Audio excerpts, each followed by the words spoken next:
चलो अब मैं भी कीर्तन में जा रही हूँ। इस पर जैसे ही सास कमरे में अपना पर्स लेने जाती है तो वहाँ नाश्ते की प्लेट रखी देख मुस्कुराने लगती है और नाश्ता करके घर से बाहर निकलते हुए कुछ पैसे टेबल पर रख जाती है। जिसके कुछ देर बाद सिलेंडर वाला घर आता है। ओ मुरी मैया, मैं सिलेंडर के बारे में तो बिल्कुल भूल ही गई थी। घर खर्च के सारे पैसे भी मम्मी के पास है और श्लोक से बोला तो उल्टा 4 बात सुनाएंगे। प्राची ये सोच ही रही होती है कि अचानक उसका चेहरा चमक उठता है और वो घर में आकर इधर उधर देखने लगती है। तभी उसकी नजर टेबल पर रखे पैसों पर पड़ती है जिन्हें वो सिलेंडर वाले को दे देती है। ये सब श्लोक देख लेता है।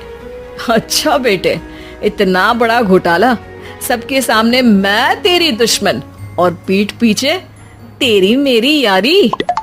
इस पर श्लोक एक प्लान बनाता है और शाम को सब एक साथ बैठे होने पर बोलने लगता है। माँ, तुम दोनों की बहुत लड़ाई होती है, इसलिए मैं सोच रहा हूँ कि प्राची को उसके घर छोड़ाऊं। इससे वो भी खुश रहेगी और तुम भी। अचानक श्लोक की ये बात सुनकर सास बहू शौक से उसकी तरफ देखती है। अरे ऐसे कैसे घर छोड़ाओगे? मुझे कहीं नहीं जाना। अरे तुमने बोला नहीं पर मैंने सुन लिया। तुम्हें मम्मी के साथ रहना अच्छा नहीं लगता, मुझे पता है। अरे वो अरे, जब बहू खुद कुछ काम बोले तो वो तुझे सुनता नहीं, और अब जो इसने बोला ही नहीं वो तू समझ गया। जब उसे नहीं जाना तो फिर जबरदस्ती क्यों कर रहा है? अच्छा, फिर आपको मौसी के घर छोड़ाता हूँ। बस अब आप दोनों एक घर में एक छत के नीचे नहीं रह सकती। मैं इस टॉम एंड जेरी की जोड़ी को और नहीं झेल सकता। है? ऐसे कैसे नहीं रह सकते? तुम्हें इतनी दिक्कत है तो तुम्हारा बोरिया बिस्तर पैक कर देती हूँ, लेकिन मम्मी जी कहीं नहीं जाएंगी। बिल्कुल यही सुनना था मुझे। अगर दोनों में इतना ही प्यार है फिर हर वक्त ये लड़ाई का नाटक क्यों करती हो?